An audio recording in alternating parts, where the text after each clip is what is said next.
बिस्मिल्लाहिर्रहमानिर्रहीम। अस्सलाम वालेकुम। पुकार पाकिस्तानियों की। सैलाब से मुतासरा इलाकों में घिरे मुश्किलात में वो अफराद जिनकी आवाज़ अब तक कोई नहीं पहुंचा रहा है, जिनके मकान बह गए हैं, सरों पर से छत नहीं है, जिनके मासूम बच्चे इस वक्त इमदाद के मुंतज़िर हैं, खुराक की उनको ज़रूरत है। आने वाले दिनों में सर्द मौसम एक बहुत बड़ा चैलेंज है और ये वो मुश्किलात हैं जो सैलाब से मुतासरा इलाकों में उन तमाम लोगों को दरपेश हैं जो मुश्किल और दुख की इस घड़ी में अपने उन पाकिस्तानी भाई बहनों की जानिब देख रहे हैं जो उनकी 1 रुपए की भी अगर इमदाद कर सकें तो उनके लिए ये एक बहुत बड़ी मदद होगी। इस प्रोग्राम का मकसद यही है कि सैलाब से घिरे मुतासरा लोगों की वो आवाज़, वो फरियाद, वो दुख और तकलीफ़ उन तमाम लोगों तक पहुंचाई जाए, वो दर्द दिल रखने वाले लोगों तक ये आवाज़ पहुंचे और वो देखकर अगर उनकी मदद करें, क्योंकि ये एक इतना बड़ा अलमिया है, इतना बड़ा नुकसान है जो पाकिस्तान की तारीख़ में अब तक सबसे बड़ी तबाही देखने में आई है और कम व बेश 1/3 पाकिस्तान इससे मुतासर हुआ है।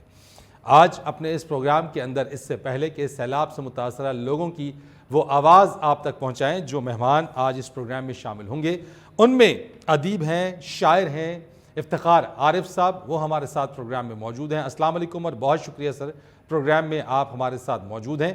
इसी के साथ साथ सारिम बर्नी साहब हमें ज्वाइन करेंगे जो कि सारिम बर्नी ट्रस्ट से ताल्लुक़ रखते हैं, उसके सरबराह हैं। उनसे इस पर बात करेंगे सैलाब से मुतासरा इलाक़ों में रिलीफ़ का काम किस तरह से किया जा रहा है और मज़ीद वो लोग जो कि अपने इस प्रोग्राम के अंदर आज हम जिनके दुख और दर्द को उजागर करेंगे, जिनको दिखाएंगे, उनके लिए क्या कुछ किया जा सकता है। गडानी की अगर बात की जाए, बलूचिस्तान की बात की जाए तो सैलाब ने यहाँ पे बहुत ज़्यादा तबाही मचाई है। शदीद बारिशें हुई हैं और जिसे कहते हैं कि तारीख़ में अब से पहले ऐसी रिकॉर्ड बारिशें नहीं हुई। इन शदीद बारिशों, तूफ़ान और सैलाब की वजह से लोगों के घर गिर गए। लोग अपने बच्चों के साथ मदद के लिए इस वक्त मुंतज़िर हैं और ऐसी ही एक कहानी एक शख्स मोहम्मद हाशिम शेख की भी है जिसका घर तबाह बर्बाद हो गया है, जिसके बच्चे खुले आसमान तले बैठे हैं, जो खुराक का मुंतज़िर है, अद्वियात का मुंतज़िर है और उस मदद का मुंतज़िर है जो उसके लिए की जा सके। के लिए गोली के लिए भी पैसा नहीं है हमारे पास, हम मजबूर होकर झाड़ों के नीचे बैठा हुआ है। जहाँ दीवारें गिर गई हमारे ऊपर, पाँव में जख्मी किया, हम अभी पैसा भी नहीं है हम अपना इलाज करें। अभी हमको रात को नींद नहीं आता है, इतना दर्द है, अभी पैसा भी नहीं है कि हम इलाज कराएं अपना। छोटे छोटे बच्चे हैं हमारा, कोई देने वाला 4 बच्चा है, वो मजदूरी करता है, कभी मजदूरी मिलता है तो 10 दिन नहीं मिलता है। अभी हम परेशान बैठा हुआ है। आप बराबर मेहरबानी करके हमारा कुछ गवर्नमेंट तावन करे या कोई तावन करे हमारे साथ।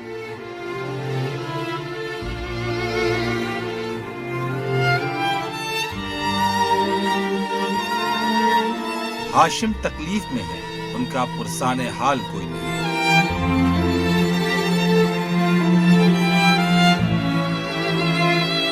दीवार गिरने से लगने वाले जख्मों से ज्यादा दर्द हाशिम को मोहताजी का महसूस होता है।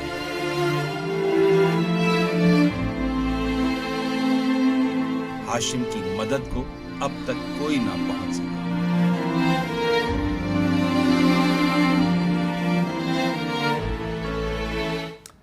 सिर्फ एक ये मोहम्मद हाशिम शेख की रुदाद और दुख की फरियाद नहीं है, बल्कि इस जैसे कई सौ अफराद इसी तरह की और इसी तरह की ममासलत रखने वाली दुख और तकलीफ़ में मुब्तला हैं। मजमूई तौर के ऊपर सैलाब से जाबाक होने वाले लोगों की जो तादाद है वो 1696 है। मरने वालों में बच्चों की तादाद 630 है और ज़ख्मी होने वालों की तादाद 12,000 से ज़ायद है। खुराक की क़िल्लत है बच्चों को और इसके बायस 34 लाख बच्चों की जान को ख़तरा भी है। और साथ साथ अगर हम बात करें मकान की तबाही के हवाले से 20,48,000 से ज़ायद मकानात सैलाब में बह गए हैं।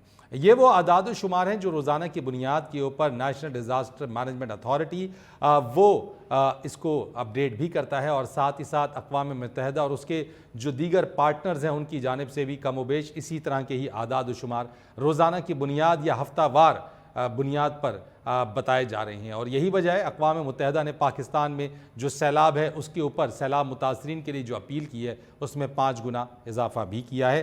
افتخار عارف صاحب، آپ سے میں آغاز کرتا ہوں۔ ایک بہت بڑا یہ المیہ ہے، ایک تباہی ہے، دکھ ہے، درد ہے، آپ اس پہ کیا کہیں گے اور کیا سمجھتے ہیں کہ مزید اب تک جو کچھ بھی ہوا ہے مزید اس میں آپ کے نزدیک اور کیا کچھ ہونا چاہیے؟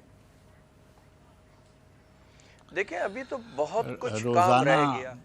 پاکستان کا جو میڈیا بتا رہا ہے بلوچستان میں اور سندھ میں اور خیبر پختونخوا میں سیلاب سے اور بارشوں سے جو تباہیاں ہوئی ہیں، وہ مناظر مسلسل ذرائع ابلاغ عامہ میں نشر ہو رہے ہیں، اور میں نے شاید ہی کوئی ایسی رپورٹ دیکھی ہو جس میں لوگ یہ کہہ رہے ہوں کہ مجھے دوائیں پہنچ رہی ہیں یا ہمارے گھروں سے ہمیں بے گھر کیا گیا ہے تو آرام کی کوئی جگہ، سر چھپانے کی کوئی جگہ ملی ہے، بچوں کے لیے دوائیں فراہم کی جا رہی ہیں۔ اصل میں جو اعداد و شمار پاکستان میں سامنے آتے ہیں وہ کسی حد تک صحیح بھی ہوتے ہوں، مگر لوگ اس پر یقین نہیں کرتے۔ تباہی اس درجہ ہے کہ کبھی سوچا بھی نہیں تھا کہ اتنی تباہی ہوگی۔ آپ دیکھیے 1/3 سے زیادہ لوگ متاثر ہوئے ہیں، 1/3 آبادی پاکستان کی، ہمارا علاقہ جو ہے وہ زیر آب آیا ہوا ہے، اور مسلسل اپیلیں کی جا رہی ہیں اقوام متحدہ کے اداروں سے بھی، دنیا کے دوسرے ملکوں سے بھی کوئی امداد آ رہی ہے، مگر تباہی کی جو نوعیت ہے وہ ایسی ہے کہ وہ نامکمل سی اور اطمینان بخش آپ اس کو نہیں کہہ سکتے۔ ظاہر ہے کہ جب لوگوں کے گھر، ان کا سر و سامان، پہلے ہی ان غریبوں کے پاس کیا تھا، میں نے دیکھا، آپ نے دیکھا ہوگا کہ چارپائیوں کے اوپر سامان اب ان غریبوں کے پاس، ہمارے ہاریوں کے پاس، کسانوں کے پاس، ان قبائلی علاقوں میں رہنے والوں کے پاس یعنی اسباب دنیا میں ہوتا ہی کیا ہے، لیکن جو کچھ انہیں میسر تھا اس سے بھی وہ ہاتھ دھو بیٹھے ہیں اور بالکل بے یار و مددگار ہیں۔ دوسری بات یہ ہے کہ ہمارے جو ٹیلی ویژن چینلز ہیں یا نیوز چینلز ہیں وہ بات کو پہنچا تو رہے ہیں، مگر کس حد تک، یعنی جیسے شروع کے دنوں میں ایک ہوتا ہے قصہ کہ ہاں یہ مدد کی جانی چاہیے، بارشیں ہو رہی ہیں، ہمیں دوائیں پہنچانی چاہیے، خوراک پہنچانا چاہیے، ان کی آباد کاری کا کوئی بندوبست کیا جانا چاہیے، لیکن جیسا آپ کی رپورٹ کے شروع میں کہا گیا کہ اب یہ ستمبر گزر گیا، اکتوبر کا مہینہ ہے، سردیاں سر پر کھڑی ہوئی ہیں، ایسے میں معصوم بچے، ہماری بہنیں، جو ہماری خواتین کھلے آسمانوں کے نیچے پڑے ہوئے ہیں، کوئی ان کا پرسان حال نہیں ہے۔ سردیوں کا موسم کیسے بسر ہوگا، کیسے گزر اوقات ہوگی، یہ بہت بڑی تباہی ہے۔ جیسا کہ کہا گیا کہ پاکستان کی 75 برس کی 70 برس کی تاریخ میں کبھی ایسا ہنگامہ نہیں ہوا، ایسی تباہی اور ایسی پریشانی دیکھنے میں نہیں آئی۔ میں سمجھتا ہوں کہ ہر شخص کو جو بھی سہولت فراہم کر سکتا ہو، ضروری نہیں ہے کہ ہزاروں روپے کی امدادی کام کیا جائے، ایک فرض کے طور پر یہ بہت بڑا نقصان ہے، اور اس میں سب کوئی، یعنی شہروں میں بسنے والے لوگوں ہی پر نہیں، ہماری بہنوں کو، ہمارے بچوں کو جتنا ہو سکے، جیسا ہو سکے، اور خاص طور پر مکانوں کی اثر نو تعمیر کے سلسلے میں افتخار اور سب یہی وہ مقصد بھی ہے، یہی مقصد بھی ہے جو آپ نے باتیں کہی ہیں، یہی وہ چیز ہے، اور آپ نے درست طرف نشاندہی کی ہے۔ سارم برنی صاحب ہمارے ساتھ ہیں، اور انہوں نے ویسے بہت سارا کام ان کا ہے، لیکن سیلاب کے بعد سارم برنی صاحب کی جو خدمات ہیں وہ بھی کسی سے ڈھکی چھپی نہیں ہے۔ سارم بھائی یہ بتائیے گا ذرا کہ اس وقت کہاں کہاں پہ آپ ریلیف کا کام کر رہے ہیں، ریہیبلیٹیشن کا کام کر رہے ہیں، اور کیا چیلنجز ہیں جو آپ کو درپیش ہیں؟ دیکھیں کہاں کہاں تو یہ ہے کہ جیسے سندھ اور بلوچستان بری طریقے سے متاثر ہوا ہے اور ہم سندھ سے بلوچستان تک کے کام کر رہے ہیں، لیکن جو مین ٹارگٹ ہے وہ ڈیرہ مراد جمالی ہے، دادو ہے، خیرپور کے ارد گرد کے علاقے ہیں، خیرپور ناتن شاہ، ایسے جو علاقے جو زیادہ متاثر ہیں ادھر کام زیادہ ہو رہا ہے۔ اور رہی بات مشکلات تو دیکھیں آتی ہیں، افسوس وہاں ہوتا ہے کہ جو کام ہمارے نہیں ہیں یا میں جو مدد آپ سے نہیں لے سکتا وہ ہمیں حکومت سے لینی پڑتی ہے، اور وہ حکومت سے لے کے بھی وہ مدد نہیں مل پاتی، اس پہ بڑا دکھ ہوتا ہے۔ راستے جو بند ہوئے خراب ہونے کی وجہ سے یا لاپرواہی کی وجہ سے، وہ کھولنا حکومتوں کا کام ہے۔ وہاں اگر پانی آ گیا، اب گاڑیاں نہیں جا سکتی امداد لے کر کے، کشتیاں چل رہی تھیں، تو پہلی فرصت میں تو اس کو حکومت کو چلانا چاہیے تھا۔ اب وہ وفاقی چلاتی ہے، صوبائی چلاتی ہے، ایک انسانیت کا معاملہ، اس بحث میں نہیں جانا چاہتا میں کہ صوبے کو کرنا چاہیے تھا یہ وفاق کو، اچھا لیکن کشتیاں چلانی چاہیے تھی۔ ایک بات میں آپ سے چونکہ چیلنجز تو ہیں اور یقینی طور کے اوپر وہ سامنا کرنا پڑے، لیکن انہی چیلنجز کے ساتھ ساتھ جو بحالی ہے، جو امداد ہے، اس کا کام آپ سارم برنی جو ٹرسٹ ہے وہ اس میں آپ لوگ کر بھی رہے ہیں۔ ہم نے جو اپنی ایک جو کہانی دکھائی ہے محمد ہاشم کی، جو کہ اس کی یہاں کے رہائشی محمد ہاشم ہے، ان کی جو کہانی ہے، جو ان کا دکھ اور درد ہے کہ بچوں کا ساتھ ہے، ان کا مکان نہیں ہے، چھت نہیں ہے، خوراک کا ان کے ساتھ مسئلہ ہے، تو کیا آپ کی پہنچ وہاں تک ہے؟ اور کیا اس متاثرہ شخص کے لیے، گڈانی کا رہائشی ہے شخص، اس کے لیے کچھ کیا جا سکتا ہے؟ نہیں، یہ کس جگہ پہ ہے؟ ابھی میں اصل میں ٹی وی نہیں ہے میرے پاس، میں دیکھ نہیں رہا تھا۔ گڈانی ہے۔ تو کس جگہ پہ ہے یہ شخص؟ گڈانی میں گڈانی کی بات کر رہے ہیں آپ؟ دیکھیے یہ جو انفرادی باتیں جو ہیں وہ تو میرے خیال میں مناسب شاید نہ ہوں، ہر فرد سے آپ بات نہیں کر سکتے، یہ آپ ان کو سارمیاں کو بعد میں بتلا دیجئے گا اور وہ یقیناً ان کی مدد کریں گے۔ بالکل افتخار علی صاحب، یہی وہ پوری چیز آبادی ہے۔ کا مسئلہ ہے۔ جی ہاں بالکل، کیونکہ ایک چیز ہے سارم بھائی کہ اس کے اندر یہاں پہ گڈانی کا رہائشی ہے، اور یہ ایک شخص نہیں، مقصد پروگرام کا یہ ہے کہ ایک کی کہانی ہے، لیکن اس سے متاثرہ اس کے ارد گرد بہت سارے لوگ ہیں جو کہ اسی طرح کی مشکلات کا شکار ہیں، اور ہماری ٹیم آپ سے شیئر بھی کر دے گی۔ بالکل مجھے بھیجیے اس کا، میں اس کے لیے تو فوری کروں گا، لیکن یقیناً دیکھیں اللہ نے ہم سے ایک انسان کا بھی حساب لینا ہے اور پوری انسانیت کا بھی حساب لینا ہے۔ پوری انسانیت کا وہاں جب ہم پہنچ سکتے تو ہم نہیں پہنچے، لیکن اگر ہم ایک انسان تک کے پہنچ سکتے ہیں تو ہم ادھر تو پہنچیں گے، تو انشاءاللہ اس کے لیے بھی ہوگا، اوروں کے لیے بھی ہوگا۔ لیکن یہ جو معاملہ ہے یہ اتنا بڑا ہے کہ اگر تمام ادارے، تمام پاکستانی قوم مل کے، حکومت پاکستان، حکومت سندھ مل کے بھی کرے تو یہ ممکن نہیں ہے، یہ آسان نہیں ہے۔ اس کے لیے دیکھیں ایک چیز میں آپ کو اور کلیئر کروں، کل میں ایک بڑی اہم میٹنگ میں تھا سندھ کے اندر کراچی میں، اور میں خود شوق ہو گیا یہ سن کر کے کہ باہر سے جو امداد کا جو اتنے ڈھول پیٹے جا رہے ہیں، امداد آئی، باہر سے امداد آئی، کہاں گئی، کون کھا گیا، میں تو اس کی تعداد سن کے حیران تھا کہ وہ کیا امداد آئی ہے، فوڈ کے طور پہ، ٹینٹ کے طور پہ۔ کیا باہر ممالک سے سندھ میں 10-12 ہزار ٹینٹ آنا کوئی کمال ہے؟ یہ کوئی بڑی بات ہے؟ اس کو امداد کاؤنٹ کریں گے؟ اسی بات کے اوپر سارم بھائی، اسی بات کے اوپر میں معذرت چاہوں گا قطع کلامی کی، مجھے ایک بریک لینی ہے، بریک کے بعد آ جائیں گے، میں آپ سے آپ کی اسی بات کے اوپر سے دوبارہ سے اس موضوع کو، اس گفتگو کو آگے بڑھاؤں گا۔ ایک بریک لیتے ہیں، بریک کے بعد بات کریں گے۔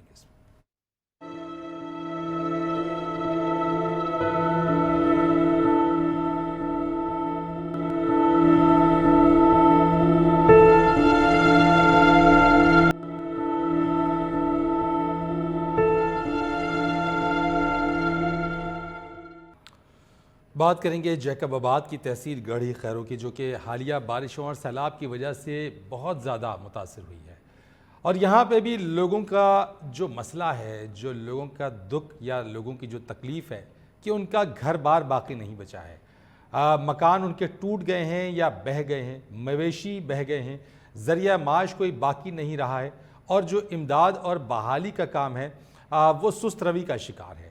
ایسی ہی ایک کہانی ہے یہاں پہ غلام عباس جمالی کی، جو متاثر ہیں اور امداد کے منتظر، اور پنکچر کا کام بھی کر رہا تھا۔ یہ بارشیں ہوئی اور سیلاب آیا، اس دوران मेरा घर गिर गया और पंक्चर की दुकान में भी पानी आ गया। अब मैं बेरोजगार हो गया हूँ। मैंने 2 शादियाँ की हुई हैं और मेरी दुकान भी बंद है। मेरे पास अब काम नहीं रहा और इलाज के लिए भी बहुत परेशान हूँ। मैं रोजाना 1000 से 1200 कमाता था, अब मेरे पास कुछ नहीं रहा।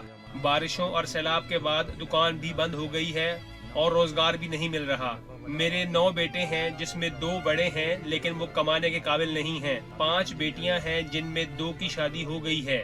मुखय्यर हजरात से अपील करता हूँ मेरी मदद करें।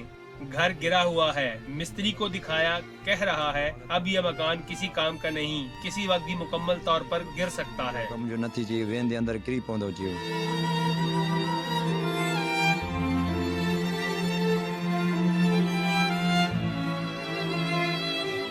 गुलाम अब्बास सिर्फ बेघर नहीं हुआ, इसके नन्हे बच्चे भी एक वक्त के खाने के लिए दूसरों के रहमो करम पर हैं। बच्चों की भूख का दुख और घर की मरम्मत की हसरत गुलाम अब्बास को अंदर ही अंदर खा रही है।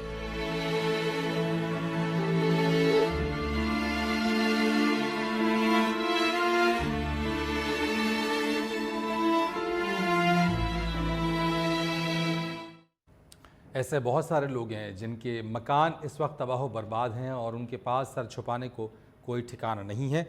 सारिम बर्नी साहब, आपसे ही आगाज़ करूंगा क्योंकि ब्रेक पर जाने से पहले आप बात कर रहे थे, ये जो इस तरह के चैलेंजेस हैं, इस तरह की बहाली है, इनफरादी तौर के ऊपर तो चलें किया जा रहा है, हुकूमती सतह के ऊपर इस काम को किस हद तक आप देख रहे हैं? क्योंकि तबाही बहुत ज़्यादा है, चैलेंजेस बहुत ज़्यादा हैं और जो बहाली का काम है उसके लिए जल्दी की भी बहुत ज़रूरत है, उसमें ताख़ीर जो है वो मज़ीद मुश्किलात में इजाफा कर सकती है।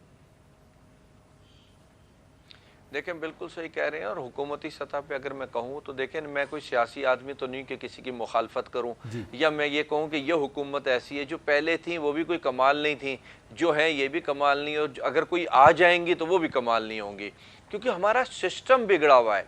जब तक सिस्टम पे काम नहीं होगा हम कोई भी काम अच्छा नहीं कर पाएंगे। जो भी अच्छे से अच्छा आके बैठ जाए, जब तक वो सिस्टम पे काम करेगा, जब तक कि उसका टाइम ही ख़त्म हो जाएगा। फिर जो आके बैठता है और जो छोड़ के जाता है वो उसको बैठने भी नहीं देता। तो ये तो एक अलग ही चैप्टर है। लेकिन हम लोग इस वक्त ये देखें कि हुकूमत ऐसी, हुकूमत वैसी है, ये टाइम इन चीज़ों का नहीं है। इस पर हमें ज़रूर फैसला करना चाहिए एक बेहतर वक्त में। इस वक्त जो लोग वहाँ मर रहे हैं, आप यकीन जानिए, जो आज की पोजीशन आज की बिल्कुल बता रहा हूँ, अगर इस पे अमल दरामद नहीं हुआ, मेडिकल टीमें नहीं बनाई गई, मेडिकल पे काम नहीं हुआ, तो बहुत बड़ी तादाद, सैलाब में इतने लोग जान ने नहीं खोए, बच्चों ने, औरतों ने, लोगों ने, जितनी अब खो देंगे। आगे जो सर्दी आ रही है और आगे नहीं आ रही है, आज वहाँ पे ठंड शुरू हो गई है, रात वहाँ पे ठंडी होना शुरू हो गई है। अगर आप खुले में लेटे हुए हैं तो आप बिना जो है ना ब्लैंकेट के या किसी मोटी चादर के आप वहाँ नहीं सो सकते इस वक्त। तो आगे क्या पोजीशन होगी आप ये सोचिए, फिर कितनी अमवात होंगी ये सोचिए, क्योंकि ना हम उनको अब तक के कोई छत की सूरत दे चुके हैं। मैं मकसद छत का कतई तौर पे घर की बात नहीं कर रहा, ना टेंट की बात कर रहा हूँ। कोई ना कोई ऐसा इंतज़ाम हो जिससे एक बेहतर छत के नीचे आ जाए, चार तरफ जो है ना उनकी बंद हो जाए, ना हम उनको ओढ़ने के लिए कुछ दे सके हैं। और जैसे इंडिविजुअल अभी बात हो रही थी, हम हर जगह नहीं पहुंच सकते, हर कोई हम तक नहीं पहुंच सकता, तो इसके लिए एक बड़ी तादाद में हम सबको मिलकर अपनी अपनी जगह पे काम करने की जरूरत है। और 1 मिनट मुझे सिर्फ और दीजिएगा, एक अहम बात कहना चाह रहा हूँ। इस पे हर बार ये बात होती है सरकारी सतहों पे भी, वैसे भी, कि जी डबलिंग हो जाती है, ट्रिपलिंग हो जाती है। इशू ये है कि आज तक कोई ऐप सरकार ने क्यों नहीं बनाई कि सबको रजिस्टर्ड किया जाए। हम सब एनजीओज़ को, इदारों को जो है डिवाइसेस हम खुद खरीदेंगे, सब कुछ हमें उस ऐप से मुंसलिक कर दिया जाए। मैं अगर किसी को 4 आने भी दे रहा हूँ तो वो उस पर रजिस्टर्ड हो जाए, ताकि जब दूसरा एनजीओ वाला अंगूठा लगाएगा तो उसके इल्म में आ जाएगा कि जी इसको फला एनजीओ ने ये चीज दे दी है। तो हम अब ऐसे सिस्टम पे हमें काम करने की जरूरत है ताकि बेहतर से बेहतर काम कर सके। ये सारिम बर्नी साहब, आपने बहुत ही खूबसूरत ये बात की है कि इंटीग्रेशन और सिंक्रोनाइजेशन, ये अगर हमारे पास हो जाए तो उसमें डबलिंग नहीं होगी, बल्कि उन तमाम लोगों तक इमदाद और ज़्यादा और बेहतर अंदाज में पहुँच सकेगी। इफ्तिखार आरिफ साहब, مزید آپ اس پر کیا کہنا چاہیں گے سر؟ کیونکہ باتیں تو بہت زیادہ ہیں، آپ اپنے اینڈ کے اوپر کیا کہہ سکتے ہیں، کیا اپیل کر سکتے ہیں ان لوگوں کی جو تکلیف ہے اس کے حوالے سے؟ آپ کی طرف سے کوئی تجویز تو ہم بالکل اس کو ویلکم کرتے ہیں۔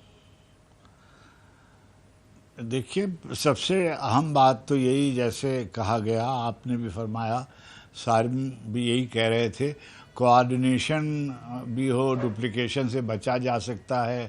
اور آج کے زمانے میں جب اس قدر انفارمیشن ٹیکنالوجی اتنی ڈیولپ ہو چکی ہے، کوآرڈینیشن چاہے این ڈی کی طرف سے ہو، فیڈرل گورنمنٹ کی طرف سے ہو، این جی اوز کو رجسٹر کریں، جتنی ایجنسیز کام کر رہی ہیں۔ ابھی شروع میں یہ ہوتا تھا کہ بھئی شک و شبے کا اظہار کیا جاتا تھا کہ بھئی سرکار کو نہیں دیں گے، ہم خود سے کام کریں گے۔ اچھا، خود سے کام کریں، جتنی این جی اوز ہیں وہ اپنے اپنے طور پر کام کر رہی ہیں، جو ادارے ہیں فلاح کے اور یعنی وہ اپنے طور پہ کام کر رہے ہیں، بہت سے خدمت خلق کے ادارے ہیں جو ہمارے یہاں سندھ میں جو نظر آتے ہیں۔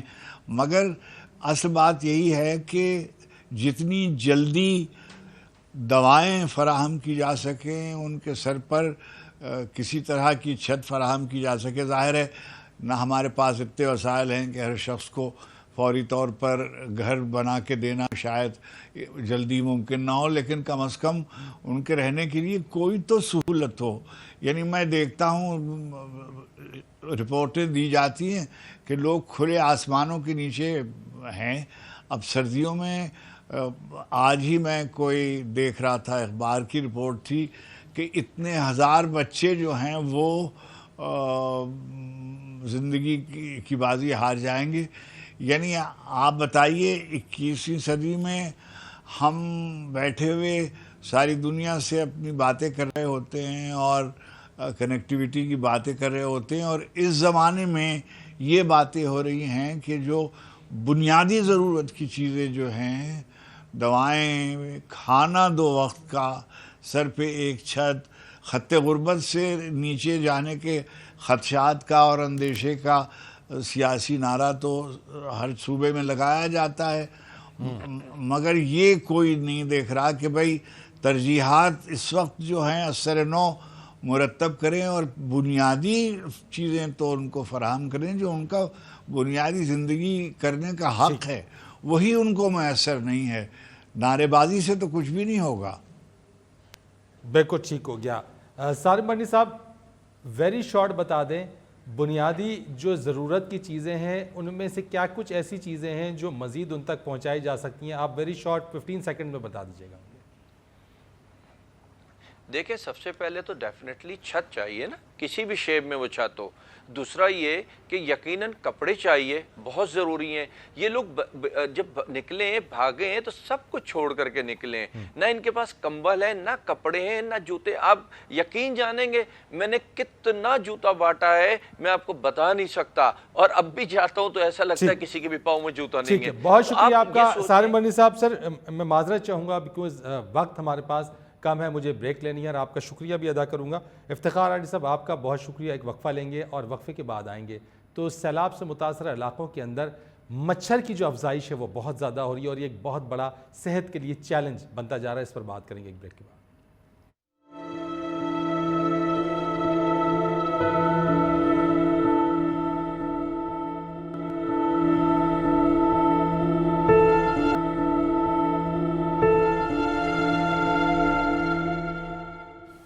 ایک بار پھر آپ کو پروگرام میں خوش آمدید کہتے ہیں۔ بدین و میرپور خاص کی اگر بات کریں تو یہاں پہ سیلاب کی وجہ سے بہت زیادہ تباہی ہوئی ہے۔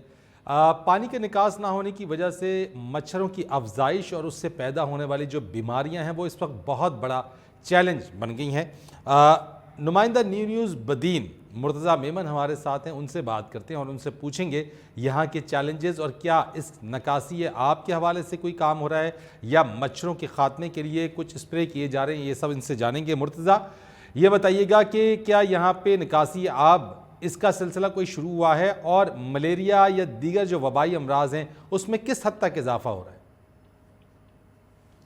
जी, बदीन में सैलाब को आते हुए ये 2.5 महीने गुजर गए। इन 2.5 महीनों के अंदर जो बदीन के सैकड़ों देहातों में जो शगाफ MMD पुरान नदी में जो शगाफ पड़ा था, जिसकी वजह से पानी जो 200 से 250 देहातों में उसमें डूब गए थे। उनके हजारों लोग जो अभी भी बदीन जिले के मुख्तलिफ सड़कों पे बेयार और मददगार पनाह लिए हुए हैं।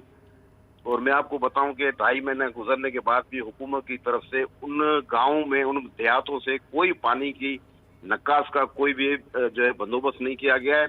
अभी तक उन गांव गोठों में पानी खड़ा हुआ है, वहां पर सैलाबी पानी, उस सैलाबी पानी की वजह से जो है मुख्तलिफ बीमारियां जो फैल गई हैं।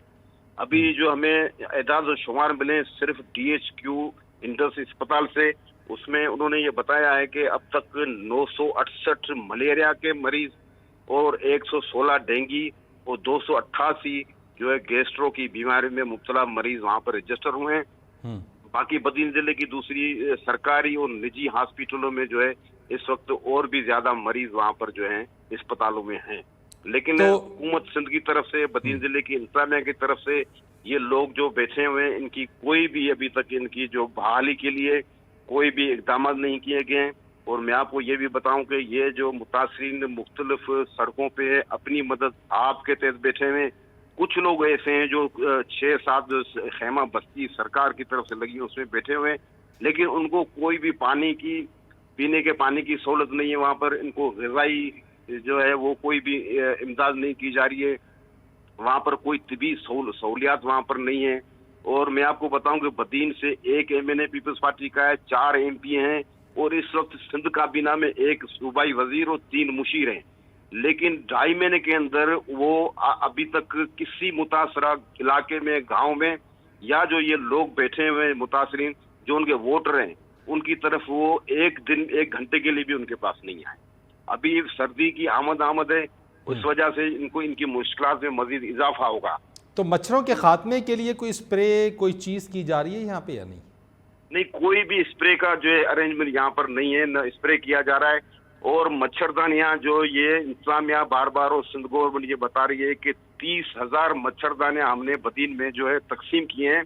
लेकिन बदीन जिले की जितने भी इलाके हैं मुतासरा या लोग बैठे हुए रोडों पे, हमारी पूरी सर्वे उसमें है कि किसी भी एक भी कैंप में या जो रोडों में बैठे हुए किसी को मच्छरदानी भी अभी तक नहीं मिली। तो ये मच्छरदानियाँ तकसीम करने का जो दावा है, ये सारा ये कहाँ तकसीम हुई है फिर? ये मच्छरदानियाँ और राशन जो है पूरी दुनिया से जो राशन मिला है, अभी तक मैं आपको बताऊं कि ये रात को 12 से 1 बजे या 2 बजे के बाद मुख्तलिफ वेयर हाउस जो उन्होंने बनाए हैं सरकारी, वहाँ से वो गाड़ियों में लोड होकर निकलते हैं और फिर वो किस तरफ जाके ये तकसीम होती है, कहाँ जाती है, उसका कोई पता नहीं। हमने 1 महीना पहले एक ब्रेकिंग न्यूज की थी जिसमें सारा ये दिखाया था कि रात को सामान कहीं और शिफ्ट हो रहा था। ठीक, बहुत शुक्रिया आपका मुर्तज़ा मेमन, नुमाइंदा न्यूज़ बदीन। इमदाद अगर आ रही है तो ये मुतासरीन तक पहुँचना बहुत ज़रूरी है। उनकी बहाली और इमदाद इस वक्त की अहम ज़रूरत है। फरीद रईस को इजाज़त दीजिए, अल्लाह हाफिज़।